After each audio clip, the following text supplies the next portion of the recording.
الرحمن الرحيم. اللهم صل على محمد. السلام علیکم ورحمۃ اللہ وبرکاتہ۔ اعوذ باللہ من الشیطان الرجیم، بسم اللہ الرحمن الرحیم۔ رب اشرح لی صدری ویسر لی امری واحلل عقدۃ من لسانی یفقہوا قولی۔ رب یسر ولا تعسر وتمم بالخیر وبک نستعین یا فتاح ربی زدنی علما نافعا۔ السلام علیکم ورحمۃ اللہ وبرکاتہ۔ اللہم صلی علی محمد وعلی آل محمد وبارک وسلم۔ آج سبحان اللہ، کل تاکرات تھی، ابھی اتنی پیاری پیاری باتیں ہم نے سنی باجی سے، ہے نا، سبحان اللہ۔ تو اور آپ لوگوں کا تو ایمان کا لیول ابھی کافی اونچا ہو گیا ہوں گا، الحمدللہ، ہے نا۔ بہت پیاری پیاری باتیں باجی نے ہم کو بتائے، الحمدللہ۔ اللہ سبحانہ وتعالیٰ ان کے علم میں، عمل میں، تقوی میں خوب خوب برکت عطا فرمائے، انشاءاللہ، آمین۔ اور کل جو تاکرات تھی، الحمدللہ، ممکنہ شب قدر جو امید کرتی ہوں آپ سب لوگوں نے اس کو بہت اچھے سے جو ہے عبادت میں گزارا ہوں گا، الحمدللہ۔ اور آج جمعہ ہے، خوب کوشش کرے کہ بہت زیادہ درود شریف کا اہتمام کریں، سورہ کہف بھی ضرور پڑھیں، الحمدللہ۔ چلیے اب ہم شروع کرتے ہیں سورہ صف کو۔ نکھت باجی۔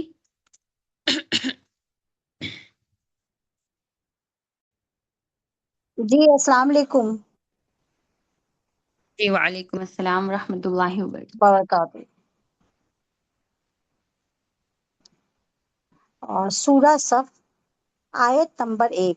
یہ جو سورہ صف ہے یہ مدنی ہے، یعنی یہ مدینہ میں نازل ہوئی ہے، اور اس کا ترجمہ ہے کہ آسمانوں اور زمین میں جو کچھ ہے سب اللہ کی پاکی بیان کرتا ہے، اور وہی زبردست اور حکمت والا ہے۔ اس کا مطلب یہ کہ وضاحت یہ ہے اس کی کہ پوری کائنات اللہ کی قدرت اور وضاحت نہیں عظمت کی کرنی ہے، نشانی۔ صرف ترجمہ پڑھتے ہوئے چلنا ہے آپ کو۔ جی جی، تو آیت کوشش نمبر کریں 1۔ تھوڑا فاسٹ ترجمہ پڑھے، کیونکہ پہلے ہی جی 12:30 ہو گئے ہیں باجی۔ جی جی جی، تو پہلی آیت کا ترجمہ یہ ہے کہ آسمانوں و زمینوں میں جو کچھ ہے سب اللہ کی پاکی بیان کرتا ہے، اور وہی زبردست اور حکمت والا ہے، جیسے سورج اور چاند کا مقررہ وقت پہ نکلنا۔ آیت نمبر 2 کا ترجمہ ہے، اے ایمان والو، تم وہ بات کیوں کہتے ہو جو تم خود نہیں کرتے؟ مطلب کوئی استاد وقت کی پابندی کی نصیحت کرے مگر خود دیر سے آئے۔ آیت نمبر 3 ترجمہ، اللہ کے نزدیک یہ بہت ناپسندیدہ بات ہے کہ تم وہ کہو جو تم کرتے نہیں، جیسے کوئی والد اپنے بچے کو جھوٹ سے منع کرے مگر خود جھوٹ بولے۔ آیت نمبر 4 اللہ ان لوگوں سے محبت کرتا ہے جو اس کی راہ میں سب باندھ کر کھڑے ہوتے ہیں، جیسے مضبوط دیوار ہو۔ مثال کے طور پہ اگر کلاس کے طلباء ایک دوسرے کی مدد کریں تو سب بہتر نتائج حاصل کرتے ہیں۔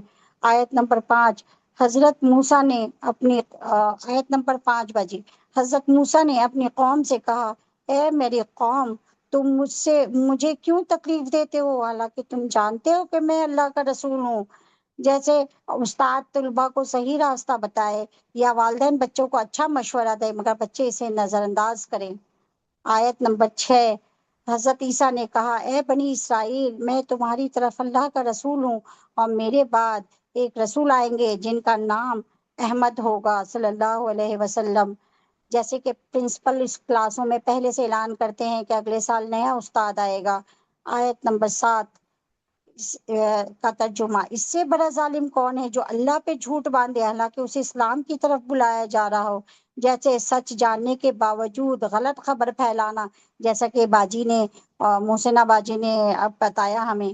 آیت نمبر 8 یہ لوگ چاہتے ہیں کہ اللہ کے نور کو پیچھا دے لیکن اللہ پیچھا دیں، یعنی پیچھا کر دیں، لیکن اللہ اپنے نور کو مکمل کرے گا۔ جیسے سورج کی روشنی کو ہاتھ سے چھپانے کی کوشش کرنا، ٹھیک اسی طرح سے اللہ تعالیٰ اپنے نور کو مکمل کرے گا۔ آیت نمبر 9 اللہ نے اپنے رسول کو ہدایت اور سچے دین کے ساتھ بھیجا ہے تاکہ اسے سب دینوں پہ غالب کرے۔ اس کا مطلب سچائی آخرکار ہر حال میں جیتتی ہے۔ آیت نمبر 10 اور 11 کیا باجی میں رک تمہیں جائیے، ایک رکو ہو گیا نا، اور آیت کا نمبر نہیں بتائے، وہ ڈسٹریکشن فیل ہوتا ہے اس سے۔ پورا جی ایسے پڑھنا ہے آپ کو کہ آپ جی اکٹھا ہی پورا ترجمہ پڑھ رہے ہیں، اس طریقے جی سے۔ جی جی تو جی بولیے جی، آپ ایک بار پلیز کلاس اٹینڈ کر کے دیکھ لیں بچیاں کس طریقے سے پڑھتی ہیں. جی شروع جی. اللہ کے نام سے جو بڑا مہربان بہت زیادہ رحم کرنے والا ہے. دیکھیے سورہ صف جو ہے، صف کا مطلب ہوتا ہے ایک جو صف بنانا، ایک ساتھ صف بنا کر کھڑے ہونا، یا پھر ڈسپلن بھی اس کو کہہ سکتے ہیں ہم. اس میں 14 آیتیں اور 2 رکوع ہیں. اس وقت نازل ہوئی جب مدینہ کے منافق مل کر آس پاس کے یہودیوں کے ساتھ سازشیں کر رہے تھے. جی بالکل جماعت، الحمدللہ. دیکھیے اب کیا ہے اس میں کہ آسمان اور زمین کی ہر چیز اللہ کی تسبیح کرتی ہے، اور وہ غالب ہے اور حکمت والا ہے. سبحان اللہ. اے وہ لوگوں، تم جو نہیں کرتے وہ تم کرنے کو کیوں کہتے ہو؟ ایک مرتبہ کچھ صحابہ اکرام اجمعین آپس میں یہ بات کر رہے تھے کہ اگر ہمیں پتہ چل جائے کہ اللہ رب العالمین کو کون سا عمل بہت زیادہ پسند ہے تو ہم اس کے لیے اپنی جان کو قربان کر دیں. تو پیارے نبی صلی اللہ علیہ وسلم نے ان کو یہ پوری سورہ پڑھ کر سنائی اور یہ سکھایا کہ کوئی ایسی بات منہ سے نہیں نکالنا چاہیے جس میں دعوے کا کوئی پہلو ہو کہ میں ایسا کروں گا یا میں ویسا کروں گا، بلکہ عاجزی کے ساتھ کوئی نیت کرے تو کوئی حرج نہیں.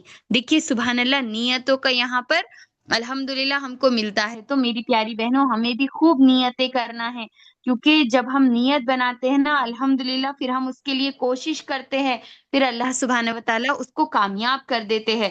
پھر بتایا گیا کہ اللہ کو جہاد کا عمل بہت زیادہ پسند ہے. تو دیکھیے سبحان اللہ، اب ہم جہاد کا سن رہے ہیں تو ہمیں یہاں اپنی نیتیں بنانا ہے الحمدللہ، کہ ہم بھی اپنے نفس کے ساتھ جہاد کریں گے انشاءاللہ. آج کا جہاد جو ہے وہ سب سے بڑا قرآن کے ساتھ ہے، اپنے گھر والوں کے ساتھ ہے نا، اپنے وقت کے ساتھ ہے. کسی بھی طریقے کا جہاد کر سکتے ہیں ہم، سبحان اللہ. پھر دیکھیے سیدنا اسامہ بن زید رضی اللہ عنہ بیان کرتے ہیں کہ پیارے نبی صلی اللہ علیہ وسلم نے فرمایا، ایک شخص کو قیامت کے دن لایا جائے گا، پھر اسے دوزخ میں ڈال دیا جائے گا. آگ میں اس کی اتیڑیاں باہر نکل آئیں گی، وہ اتیڑیوں کے گرد چکی کے گدھے کی طرح گھوم رہا ہوگا. دوزخی اس کے پاس جمع ہو جائیں گے، اس سے کہیں گے، اے فلاں شخص، تیرا کیا معاملہ ہے؟ کیا تو دنیا میں ہم سے اچھی بات کا حکم نہیں دیتا تھا یا ہمیں بری بات سے منع نہیں کرتا تھا؟ وہ کہیں گا، بے شک میں تمہیں اچھی بات کا حکم دیتا تھا لیکن خود نہیں کرتا تھا، اور تمہیں برے کاموں سے منع کرتا تھا لیکن خود برے کام کرتا تھا. اللہ اکبر. یعنی تم ایسے کاموں کا حکم نہ دو جو تم نہیں کرتے. پھر دیکھیے کہ میدان جنگ میں ان کی جو صف اتنی مضبوط ہوتی جیسے سیسا پلائی ہوئی دیوار، دشمن اس کو توڑ نہیں سکتے. میدان جہاد کی صف میں کھڑا ہونا اتنا سے اجر و ثواب ہے، سبحان اللہ. دیکھیے پلیز اپنے مائک میوٹ رکھیے، نکھت باجی تھوڑی دیر کے لیے مائک میوٹ کر دیجیے. دیکھیے سیدنا ابو ہریرہ رضی اللہ عنہ بیان کرتے ہیں کہ صحابہ میں سے ایک شخص کا گزر ایک گھاٹی سے ہوا جہاں میٹھے پانی کا ایک چشمہ بہ رہا تھا. اس کا ذائقہ اسے اتنا اچھا لگا کہ اس نے سوچا کہ میں یہاں ہے نا لوگوں سے الگ ہو کر یہیں بیٹھ جاتا ہوں اور اللہ کی عبادت میں مشغول ہو جاتا ہوں، لیکن پہلے میں آپ صلی اللہ علیہ وسلم سے اجازت لے لیتا ہوں. تو رسول اللہ صلی اللہ علیہ وسلم نے اسے فرمایا، ایسا نہ کرنا، بے شک تم میں سے کسی کا جہاد فی سبیل اللہ میں کھڑے ہونا گھر کی 70 سال کی نمازوں سے بہتر ہے. سبحان اللہ. جہاد فی سبیل اللہ کا بتایا جا رہا ہے اجر. کیا تم پسند نہیں کرتے کہ اللہ تمہیں بخش دے اور جنت میں داخل کرے؟ سبحان اللہ. تو کیا تم اللہ کی راہ میں جہاد نہیں کرو گے؟ سنو، جو شخص اونٹنی کے دودھ دوہنے کے درمیان کا وقفہ جتنا بھی اللہ کے راستے میں لڑتا ہے اس پر جنت واجب ہو جاتی ہے. سبحان اللہ. پھر ایک اور حدیث میں پیارے نبی صلی اللہ علیہ وسلم نے فرمایا، اللہ کے راستے میں جہاد میں گھڑی کھڑے ہونا حجر اسود کے سامنے لیلۃ القدر کے قیام سے بھی بہتر ہے. سبحان اللہ. اتنا بڑا اجر ہے. پھر کیا کہ اس سورے میں یہودیوں کے لیے تنبیہ بھی کی گئی ہے کہ انہوں نے اپنے پیغمبر موسیٰ علیہ السلام کو کتنی زیادہ تکلیفیں پہنچائی، جس کے نتیجے میں ان کے مزاج میں ٹیڑھا پن پیدا ہو گیا. جب حضرت عیسیٰ علیہ السلام تشریف لائے تو پھر ان لوگوں نے ان کا بھی انکار کر دیا، اور انہوں نے آپ صلی اللہ علیہ وسلم کو جب ان کی خوشخبری دی گئی تو اس پر بھی ان لوگوں نے انکار کر دیا، تو انہوں نے آپ صلی اللہ علیہ وسلم پر ایمان نہیں لایا اور ان کے خلاف بھی سازشیں شروع کر دی۔ کتنے پہلے سے پڑھتے آ رہے ہیں نا ہم کہ ایک بات کے بنو اسماعیل میں سے کیوں آئے، اس لیے انہوں نے آپ صلی اللہ علیہ وسلم کو جھٹلا دیا۔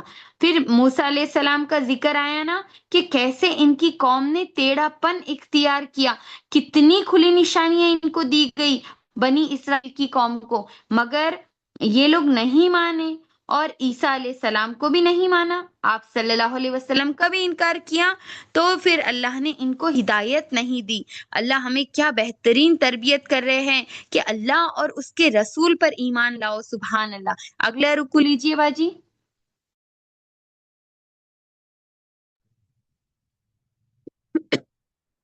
نکھت باجی،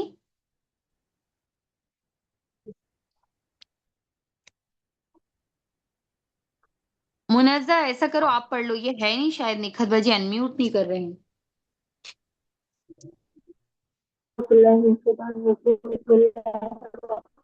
اے لوگوں جو ایمان لائے ہو، میں بتاؤں تم کو وہ تجارت جو تمہیں عذاب علیم سے بچا دے۔ ایمان لاؤ اللہ اور اس کے رسول پر، اور جہاد کرو اللہ کی راہ میں اپنے مالوں سے اور اپنی جانوں سے، یہی تمہارے لیے بہتر ہے۔ اگر تم جان لو اللہ نے تمہارے گناہ معاف کر دے گا اور تم کو ایسے باغوں میں داخل کرے گا جن کے نیچے نہریں بہتی ہوں گی، اور اب بھی قیام کی جنتوں میں بہترین گھر تمہیں عطا فرمائے گا۔ یہ ہے بڑی کامیابی، اور وہ دوسری چیز جو تم چاہتے ہو وہ بھی تمہیں دے گا۔ اللہ کی طرف سے نصرت اور قریب ہی ہے، قریب ہی میں حاصل ہو جانے والی فتح۔ اے نبی صلی اللہ علیہ وسلم، ایمان کو اس کی بشارت دے دو، اہل ایمان کو اس کی بشارت دے دو۔ اے لوگوں جو ایمان لائے ہو، اللہ کی مددگار بنو، جس طرح عیسیٰ ابن مریم نے حواریوں کو خطاب کر کے کہا تھا، کون ہے اللہ کی طرف بلانے میں میرے مددگار؟ اور حواریوں نے جواب دیا تھا، ہم ہیں اللہ کے مددگار۔ اس وقت بنی اسرائیل کا ایک گروہ ایمان لایا اور دوسرے گروہوں نے انکار کیا، پھر ہم نے ایمان لانے والوں کی ان کے دشمنوں کے مقابلے میں تعریف کی، اور وہی غالب ہو کر رہے۔ جزاک اللہ خیر، الحمدللہ۔ دیکھیے یہاں پر کیا کہہ رہے اللہ سبحانہ و تعالیٰ، جس طرح تجارت سے نفع حاصل ہوتا ہے اسی طرح عمل صالح کرنے سے انسان کو جنت ملتی ہے، سبحان اللہ، اور عذاب نار سے نجات کا سبب بنتا ہے۔ اگر وہ اللہ اور اس کے رسول پر حقیقی ایمان رکھیں گے اور اللہ کی راہ میں اپنے مالوں سے اور اپنی جانوں سے جہاد کریں گے، اور ان کے یہ کام مال و انجام کے اعتبار سے ان کے لیے بہت ہی نفع مند ثابت ہوں گے، اللہ تعالیٰ ان کے گناہوں کو معاف کر دیں گا اور ان کو جنتوں میں داخل کریں گا، سبحان اللہ، جن کے نیچے نہریں بہتی ہے اور وہ اس میں ہمیشہ رہیں گے، سبحان اللہ۔ یعنی کیا سمجھ آ رہا ہے کہ اپنی جان سے اور اپنے مال سے جہاد کرنا ہے۔ اب ہم کسی بھی طریقے سے کر سکتے ہیں، اپنے گھر سے کر سکتے ہیں، اپنے گھر کو اللہ کی راہ میں لگا دیں، خود کے وقت کو لگا دیں، اپنے مال کو اللہ کی راہ میں لگائے، اپنی صلاحیتوں کو بھی لگا سکتے ہیں پہچان کے۔ کہہ دیجئے، ایک آیت ملتی ہے ہم کو قرآن میں سورہ توبہ میں، کہہ دیجئے اگر تمہارے باپ اور تمہارے بیٹے اور تمہارے بھائی اور تمہاری بیویاں اور تمہارا خاندان اور وہ مال جو تم نے کمایا ہے اور وہ تجارت جس کے مندہ پڑنے سے تم ڈرتے ہو اور رہنے کے مکانات جنہیں تم پسند کرتے ہو، تمہیں اللہ اور اس کی راہ میں اس کے رسول صلی اللہ علیہ وسلم اور اس کی راہ میں جہاد کرنے سے زیادہ محبوب ہے، تو انتظار کرو یہاں تک کہ اپنا حکم لے آؤ، اور اللہ نافرمان لوگوں کو ہدایت نہیں دیتا، سبحان اللہ۔ پھر دیکھیے یہاں پر اس کے نتیجے میں اللہ سبحانہ و تعالیٰ جنت کے باغوں میں داخل فرمائیں گے، اور ساتھ میں اللہ مدد بھی فرمائیں گے اور کامیابی بھی عطا کریں گے۔ دیکھیے نبی صلی اللہ علیہ وسلم کی صحابہ اکرام اجمعین نے کیسے مدد کی، اور اسی طرح عیسیٰ علیہ السلام کی ان کے حواریوں نے، سبحان اللہ۔ تو کیا ہے کہ ایمان والوں کو اپنا ساتھی بنا لیجئے اور خوب مل کر کام کریے انشاءاللہ۔ اور کیا بتایا جا رہا ہے کہ سبحان اللہ، اگر ہم آپ صلی اللہ علیہ وسلم کا طریقہ جس طریقے سے حق ہے کرنے کا ان کی پیروی کا، ویسا کریں گے تو اللہ سبحانہ و تعالیٰ جلد ہی اپنی نصرت اور فتح نصیب فرمائیں گے۔ اب ہم اگلی سورہ شروع کرتے ہیں جو کہ ہے سورہ جمعہ۔ شروع کریں۔ بسم اللہ الرحمن الرحیم۔ اللہ کی تسبیح کر رہی ہے ہر وہ چیز جو آسمانوں میں ہے اور ہر وہ چیز جو زمین میں ہے۔ بادشاہ ہے، قدوس ہے، زبردست ہے اور حکیم ہے۔ وہی ہے جس نے امیوں کے اندر ایک رسول خود انہی میں سے اٹھایا جو انہیں اس کی آیات سناتا ہے، ان کی زندگی سنوارتا ہے، ان کو کتاب اور حکمت کی تعلیم دیتا ہے، حالانکہ اس سے پہلے وہ کھلی گمراہی میں پڑے ہوئے تھے، اور اس رسول کی بعثت ان دوسرے لوگوں کے لیے بھی جو بھی ان سے نہیں ملے ہیں۔ اللہ زبردست اور حکیم ہے، یہ اس کا فضل ہے، جسے چاہتا ہے دیتا ہے، اور بڑا فضل فرمانے والا ہے۔ جن لوگوں کو تورات کا حامل بنایا گیا تھا مگر انہوں نے اس کا بار نہ اٹھایا، ان کی مثال اس گدھے کی سی ہے جس پر کتابیں لدی ہوئی ہو۔ اس سے بھی زیادہ بری مثال ان لوگوں کی جنہوں نے اللہ کی آیات کو جھٹلا دیا۔ ایسے ظالموں کو اللہ ہدایت نہیں دیا کرتا۔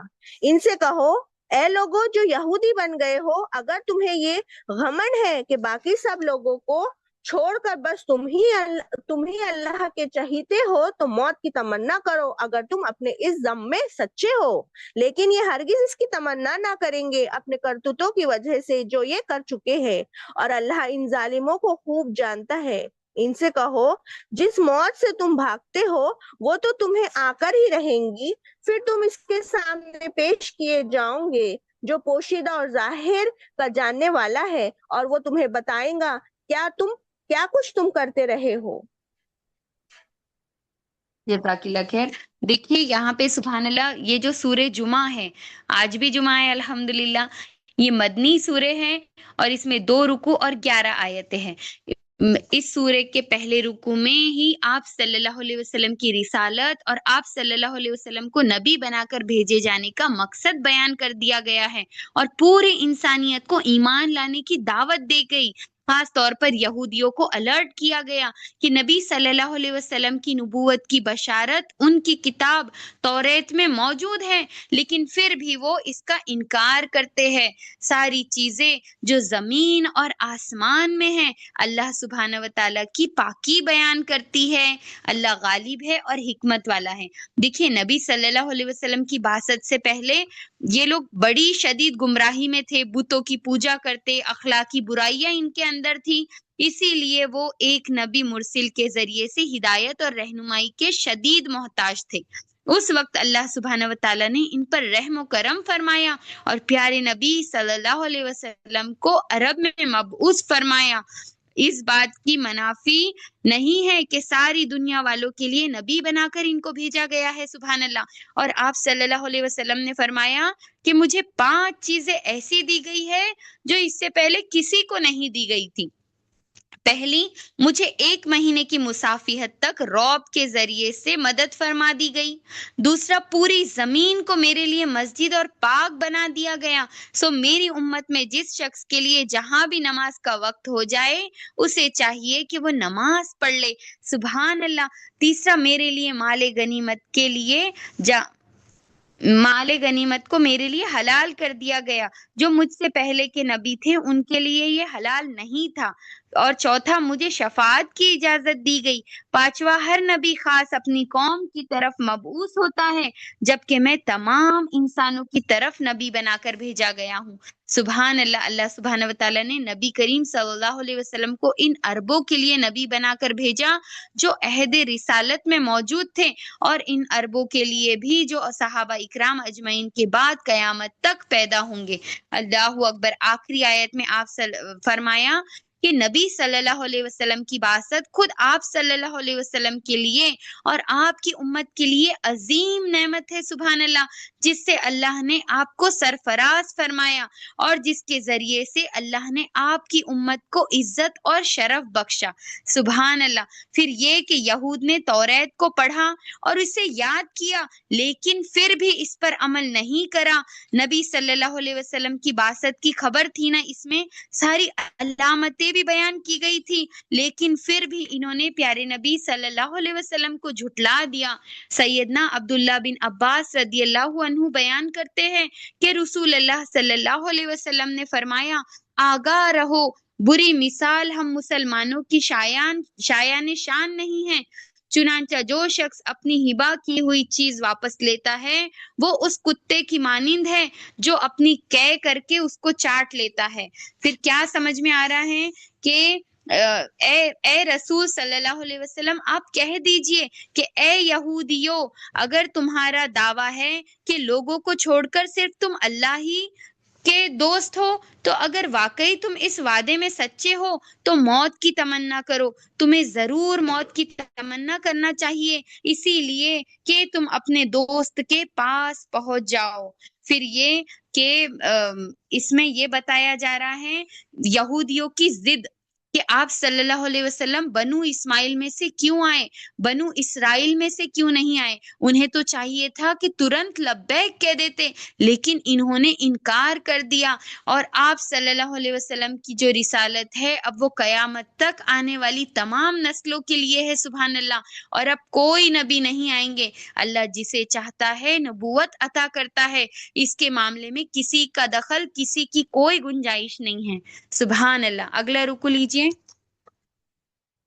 اے لوگوں جو ایمان لائے ہو، جب پکارے جائے نماز کے لیے جمعہ کے دن تو اللہ کے ذکر کی طرف دوڑو اور خرید و فروخت چھوڑ دو، یہ تمہارے لیے زیادہ بہتر ہے اگر تم جانو۔ پھر جب نماز پوری ہو جائے تو زمین میں پھیل جاؤ اور اللہ کا فضل تلاش کرو اور اللہ کو کثرت سے یاد کرتے رہو، شاید کہ تمہیں فلاح نصیب ہو جائے۔ اور جب انہوں نے تجارت اور کھیل تماشا ہوتے دیکھا تو اس کی طرف لپک گئے اور تمہیں کھڑا چھوڑ دیا۔ ان سے کہو جو کچھ اللہ کے پاس ہے وہ کھیل تماشے اور تجارت سے بہتر ہے اور اللہ سب سے بہتر رزق دینے والا ہے۔ جزاک اللہ خیر، بہت ہی پیاری سورہ ہے۔ دیکھیے دوسرے رکو میں یہ بتایا جا رہا ہے کہ مسلمانوں کو ہدایت دی جا رہی ہے کہ ان کی تجارت کی سرگرمیاں اللہ تعالیٰ کی عبادت میں رکاوٹ نہیں بننا چاہیے۔ اسی لیے کیا حکم دیا جا رہا ہے کہ جمعے کی اذان کے بعد مردوں کو چاہیے کہ وہ اپنی دکانوں کو بند کر دے، اس کا شٹر ڈال دے۔ دیکھیے اب یہ حکم آپ کو کیا لگے گا کہ مردوں کے لیے ہے نا، لیکن ہمارے لیے کیا؟ سبحان اللہ، ہمیں بھی کسی بھی چیز کے لیے گھر سے باہر نہیں جانا ہے، اور ہمیں بھی کیا کرنا ہے، اپنے اب فضول کے جو کام ہم لے کر بیٹھے ہیں اس کو رکھ دے، پہلے آ جائے نماز کی طرف، سبحان اللہ۔ ورنہ لوگ کیا کرتے ہیں، باہر چلے جاتے ہیں، ہے نا۔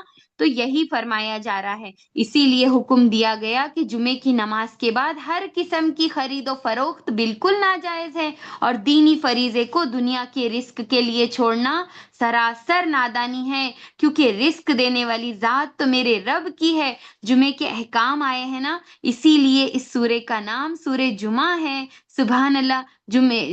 جمعہ کی جو نماز ہے اس کے ساتھ خطبہ بھی جو ہوتا ہے وہ واجب ہوتا ہے مردوں پر، سبحان اللہ۔ اور دیکھیے سیدنا عبداللہ بن عمر اور سیدنا ابو ہریرہ رضی اللہ عنہ بیان کرتے ہیں کہ رسول اللہ صلی اللہ علیہ وسلم نے فرمایا، لوگ جمعہ چھوڑنے سے ضرور باز آ جائے، ورنہ اللہ تعالیٰ ان کے دلوں پر مہر لگا دیتے ہیں اور پھر وہ غافلوں میں سے ہو جاتے ہیں۔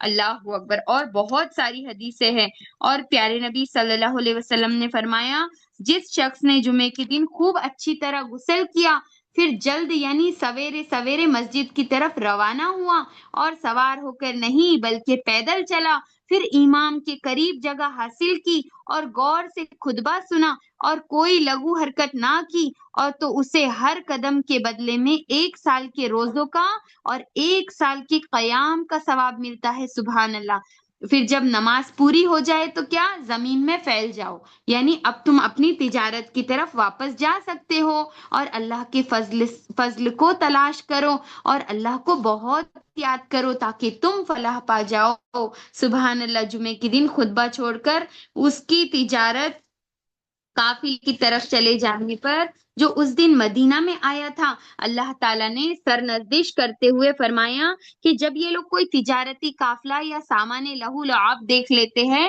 تو تیزی سے اس کی طرف دوڑ جاتے ہیں اور آپ کو ممبر پر تنہا چھوڑ دیتے ہیں۔ یہ لوگ ایسا کرتے تھے، تو آپ نے انہیں بتا دیا کہ آپ صلی اللہ علیہ وسلم کا خطبے کا جو اجر و ثواب ہے وہ لہو لعاب اور تجارت نفع سے کہیں زیادہ بہتر ہے، سبحان اللہ۔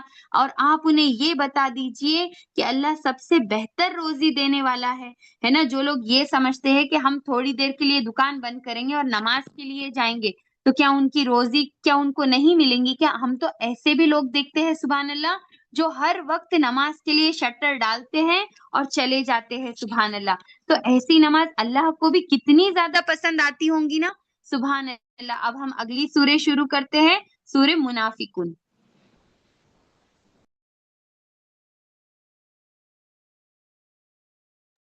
لیجیے جی بسم اللہ الرحمن الرحیم۔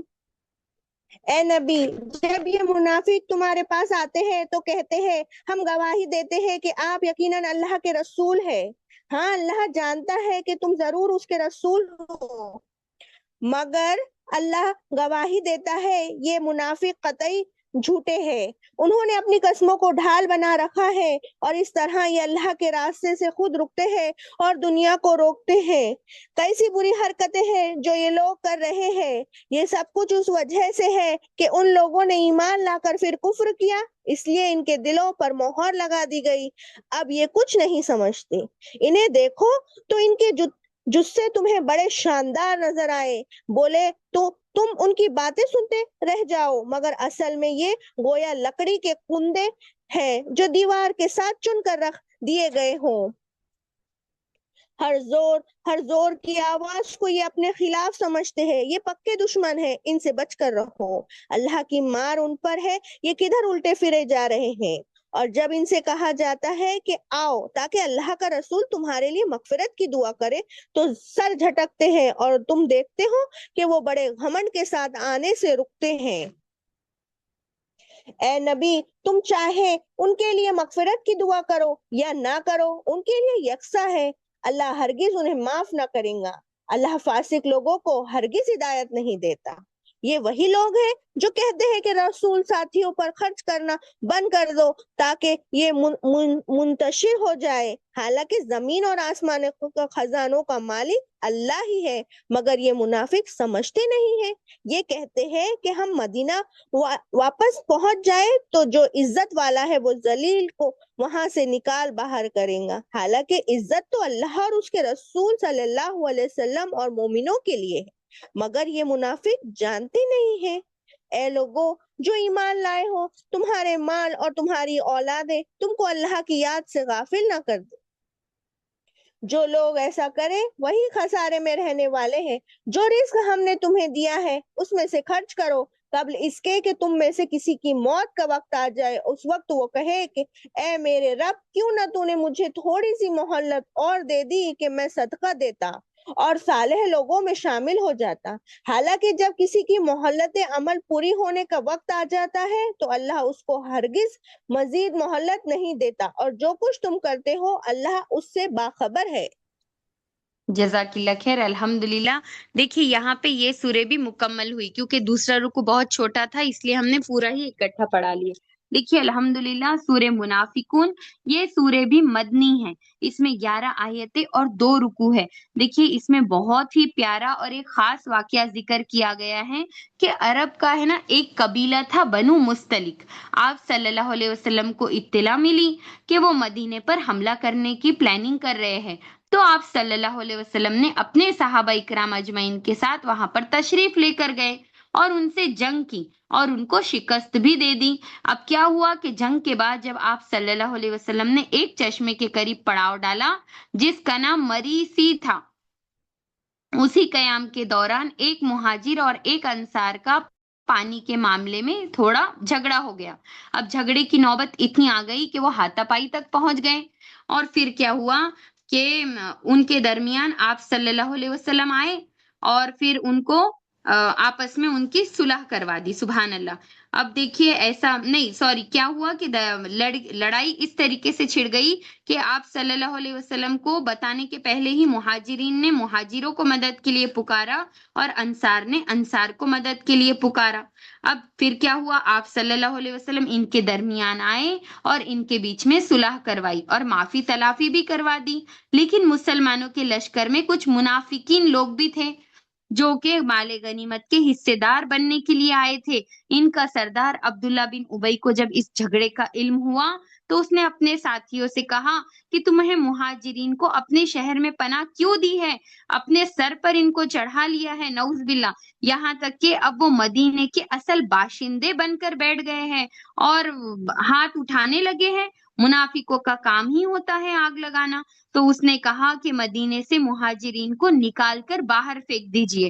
اللہ اکبر. کیونکہ مدینہ جو ہے وہ عزت والا شہر ہے. وہاں ایک انصاری تھے جن کا نام تھا زید بن ارقم رضی اللہ عنہ. ان کو جب یہ بات سنی انہوں نے تو ان کو بہت زیادہ برا لگا، تو انہوں نے جا کر آپ صلی اللہ علیہ وسلم کو بتا دی کہ ان لوگوں نے ایسی بات کری ہے. پھر آپ صلی اللہ علیہ وسلم نے عبداللہ بن ابی کو پوچھا تو وہ صاف مکر گیا. تو آپ صلی اللہ علیہ وسلم نے درگزر فرمایا کہ شاید انہیں غلط فہمی ہو گئی ہے. تو سیدنا زید بن ارقم رضی اللہ عنہ کو برا لگا کہ عبداللہ بن ابی نے ان کو جھوٹا قرار دے دیا. اب ایسا ہوا کہ یہ لوگ یہاں سے نکلے اور ابھی یہ مدینہ بھی نہیں پہنچے تھے کہ اللہ سبحانہ و تعالیٰ نے پوری سورہ منافقون نازل فرما دی. اور اس کے بعد نبی صلی اللہ علیہ وسلم نے سیدنا زید بن ارقم کو بلایا اور سورہ منافقون پڑھ کر سنائی اور آپ نے فرمایا اے زید رضی اللہ عنہ، تم کو اللہ نے سچا ثابت کر دیا. سبحان اللہ. اور سیدنا جابر بن عبداللہ رضی اللہ عنہ بیان کرتے ہیں کہ عبداللہ بن ابی کی یہ بات سن کر ان کے جو بیٹے تھے عبداللہ رضی اللہ عنہ، انہوں نے کہا کہ اللہ کی قسم تو یہاں سے واپس نہیں جا سکتا جب تک کہ تو اقرار نہ کر لے کہ تو خود ذلیل ہے اور رسول اللہ صلی اللہ علیہ وسلم عزت والے ہے. اور پھر اس نے اقرار بھی کر لیا. اور دیکھیے کہ یہ جو ہے نا ان کی بارے میں ہم کو ملتا بھی ہے کہ منافق کیسے ہوتے ہیں، بہت زیادہ جھوٹ بولنے والے ہوتے ہیں. مطلب کوئی بھی بات کرتے ہیں تو جھوٹ بولتے ہیں، نفاق ان کے دل میں ہوتا ہے، امانتوں میں خیانت کرتے ہیں، عہد کرتے ہیں تو اس کو توڑ دیتے ہیں اور تھوڑی سی بھی بات میں گالی گلوچ پر اتر آتے ہیں، ہے نا. پھر کیا سمجھ میں آ رہا ہے کہ منافقوں کی الگ الگ قسمیں ہوتی ہے. یہ لوگ دوگلے ہوتے ہیں، ڈبل فیس والے ہوتے ہیں، منافق بخیل ہوتے ہیں، جھوٹی قسمیں کھاتے ہیں، جھگڑالو ہوتے ہیں. اب ہمیں اپنا محاسبہ کرنا ہے کہ کہیں ان کی خصلتیں ہمارے اندر تو نہیں آ رہی ہے. پھر اللہ سبحانہ و تعالیٰ نے بہت ہی پیارا کہ اپنے بندوں کو کثرت سے اپنے ذکر کا حکم دیا. سبحان اللہ. اور کیا منع فرمایا کہ مال اور اولاد کے پیچھے ایسے نہ ہو جانا کہ تم اللہ کی یاد سے غافل ہو جاؤ، ورنہ تم خسارہ اٹھانے والوں میں ہو جاؤ گے. اور اللہ سبحانہ و تعالیٰ فرماتے بھی ہیں نا کہ تمہارے مال اور تمہاری اولاد جو ہے وہ تمہارے لیے فتنہ ہے، تمہارے لیے آزمائش ہے. دیکھیے کبھی ایسا نہیں ہونا چاہیے. خصوصی مردوں کو اس چیز کا بہت زیادہ دھیان رکھنا ہے کہ محبتوں میں اولاد کے ایسے رسوانہ ہو جائے کہ حلال کو حلال اور حرام کو حرام نہ سمجھے، ورنہ وہ تو لے آئیں گے کسی بھی طریقے کا اٹھا کر، لیکن پکڑ بھی تو ان کی ہوں گی. اور ہمیں بھی چاہیے کہ ہم خصوصی دھیان رکھیں کہ کہیں ہماری خواہشیں اتنی زیادہ نہ بڑھ جائے کہ ہمارے شوہروں کو حلال کو چھوڑ کر حرام کی طرف ملوث ہونا پڑے، ورنہ پکڑ ہماری بھی ہے. میری پیاری بہنوں، ایک بہت ہی پیاری حدیث ملتی ہے کہ ہر مسلمان کو چاہیے کہ وہ موت کا انتظار نہ کرے بلکہ جتنی جلدی ممکن ہو اللہ کی راستے میں خرچ کریں. جیسا کہ سیدنا عدی بن حاتم رضی اللہ عنہ بیان کرتے ہیں کہ رسول اللہ صلی اللہ علیہ وسلم نے فرمایا دوزخ سے بچو چاہے تمہیں کھجور کا ایک ٹکڑا ہی صدقہ کیوں نہ دینا پڑے. تو ہمیں تو بہت زیادہ خصوصی اس چیز کا دھیان رکھنا ہے، کیونکہ آپ صلی اللہ علیہ وسلم نے فرمایا بھی تھا کہ عورتوں کو بہت زیادہ صدقہ کرنا چاہیے. پھر کیا کہ اللہ سبحانہ و تعالیٰ نے فرمایا کہ ان کی یہ تمنا ہرگز پوری نہیں ہوں گی، اس لیے کہ اللہ کا نظام ازلی ہے. کہ کسی کی موت ایک لمحے کے لیے بھی ٹالی نہیں جاتی۔ اور آیت کے آخر میں اللہ رب العالمین نے فرمایا کہ لوگوں، اللہ تمہارے کارناموں سے اچھی طرح واقف ہے، اسی لیے قیامت کے دن ہر وہ اس کے اعمال کا پورا پورا بدلہ دیا جائے گا۔ یعنی جو بھی ہم کریں گے اس کے اعمال کا بدلہ ہمیں پورا پورا دیا جائے گا۔ اسی لیے خوب دوڑ لگانا ہے نیکیوں کی طرف، کوششیں کریں کہ خوب نیک کام کریں، برائیوں سے بچیں، ہے نا۔ ہم اتنی پیاری مجلسوں سے جب جڑتے ہیں نا تو ہمارے اندر بہت خوف پیدا ہوتا ہے اور ہم بچنے والے بنتے ہیں، سبحان اللہ۔ اب سورہ تغابن اور پھر کیا کرتے ہیں ہم سورہ طلاق لے کر انشاءاللہ چھوٹی سی دعا کروا دیتے ہیں، اور پھر کل سورہ تحریم لیں گے، ٹھیک ہے؟ اور کوشش کرتے ہیں کہ جلدی ہی اس کو کروائیں۔ منزہ آپ شروع کریں۔ اعوذ باللہ من الشیطان الرجیم، بسم اللہ الرحمن الرحیم۔ اللہ کی تسبیح کر رہی ہے ہر وہ چیز جو آسمانوں میں اور ہر وہ چیز جو زمین میں ہے، اسی کی بادشاہی ہے اور اسی کے لیے تعریف ہے، اور وہ ہر چیز پر قادر ہے۔ وہی ہے جس نے تم کو پیدا کیا، پھر تم میں سے کوئی کافر اور کوئی مومن، اور اللہ وہ سب کچھ دیکھ رہا ہے جو تم کرتے ہو۔ اس نے زمین اور آسمان کو برحق پیدا کیا اور تمہاری صورت بنائی اور بڑی عمدہ بنائی، اور اسی کی طرف آخرکار تمہیں پلٹنا ہے۔ زمین اور آسمانوں کی ہر چیز کا اسے علم ہے، جو کچھ تم چھپاتے ہو اور جو کچھ تم ظاہر کرتے ہو سب اس کو معلوم ہے، اور وہ دلوں کا حال تک جانتا ہے۔ کیا تمہیں ان لوگوں کی کوئی خبر نہیں پہنچی جنہوں نے اس سے پہلے کفر کیا، پھر اپنی شامت اعمال کا مزہ چکھ لیا، اور آگے ان کے لیے ایک دردناک عذاب ہے۔ اس انجام کے مستحق وہ اس لیے ہوئے کہ ان کے پاس ان کے رسول کھلی کھلی دلیلیں اور نشانیاں لے کر آتے رہے، مگر انہوں نے کہا کیا انسان ہمیں ہدایت دیں گے؟ اس طرح انہوں نے ماننے سے انکار کر دیا اور منہ پھیر لیا۔ تب اللہ بھی ان سے بے پرواہ ہو گیا، اور اللہ تو ہے ہی بے نیاز اور اپنی ذات میں آپ محمود۔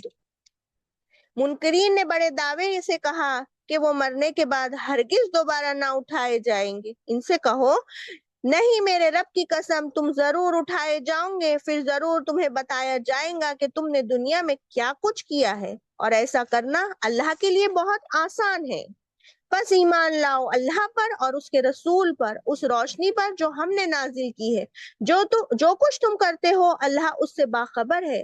اس کا پتہ تمہیں اس روز چل جائے گا جب اجتماع کے دن تم سب کو اکٹھا کریں گا۔ وہ دن ہوگا ایک دوسرے کے مقابلے میں لوگوں کی ہار جیت کا۔ جو اللہ پر ایمان لایا اور نیک عمل کرتا ہے، اللہ اس کے گناہ چھاڑ دے گا اور اسے ایسی جنتوں میں داخل کرے گا جن کے نیچے نہریں بہتی ہوں گی۔ یہ لوگ ہمیشہ ہمیشہ ان میں رہیں گے، یہی بڑی کامیابی ہے۔ اور جن لوگوں نے کفر کیا اور ہماری آیات کو جھٹلایا، وہ دوزخ کے باشندے ہوں گے جس میں وہ ہمیشہ رہیں گے، اور وہ بدترین ٹھکانہ ہے۔ جزاک اللہ خیر۔ دیکھیے بہت ہی پیارے سورے ہے یہ بھی۔ سورہ تغابن کا مطلب ہوتا ہے ہار جیت کا دن۔ سورے کی کچھ آیتیں جو ہے وہ مکہ میں نازل ہوئی اور کچھ مدینہ میں، اسی لیے یہ مدنی سورے تصور کی جاتی ہے۔ اس میں 18 آیتیں اور 2 رکوع ہے۔ اس سورے کا مضمون ہے عقیدے کو مضبوط کرنا، اللہ رب العزت کی صفات ہے ان آیتوں میں، سبحان اللہ، کہ وہ خالق ہے، مالک ہے، وہی قادر ہے، اور تمام تعریفیں اللہ کے لیے ہے۔ وہ غنی ہے اور وہ علیم ہے، سبحان اللہ۔ کائنات میں پھیلی نشانیاں میں بھی اس کی صفاتیں ہے، اور جتنے بھی مخلوق ہے وہ اس کی تسبیح کرتی ہے، سبحان اللہ۔ اور دیکھیے کیا بتایا جا رہا ہے کہ اللہ رب العالمین نے جو ہے وہ صورت کو بنایا ہے، سبحان اللہ۔ تو کسی کی صورت پہ تنقید نہیں کرنا ہے۔ ہم کس طریقے سے کسی کا مذاق اڑا دیتے ہیں نا کسی کے چہرے کو دیکھ کر کہ وہ ایسا دکھتا ہے اور وہ ویسا دکھتا ہے، بلکہ اللہ سے دعا کرنا ہے کہ اللہ ہمیں خوب سیرت بنا دے، سبحان اللہ، اور ہمیشہ ہمیں بھی جنت میں داخل فرما، سبحان اللہ، جس میں ہم ہمیشہ رہے۔ دیکھیے ہم نے دیکھا نا یوسف علیہ السلام کا واقعہ کہ وہ کتنے زیادہ خوبصورت تھے، لیکن ان کی خوبصورتی ان کی آزمائش بنی، لیکن ان کے حسن اخلاق جو ان کی سیرت تھی، سبحان اللہ، تو اس نے ان کو کتنے بڑے بلند مقام پر فائز فرما دیا تھا۔ اور کیا کہ جس دن وہ تمہیں جمع کرنے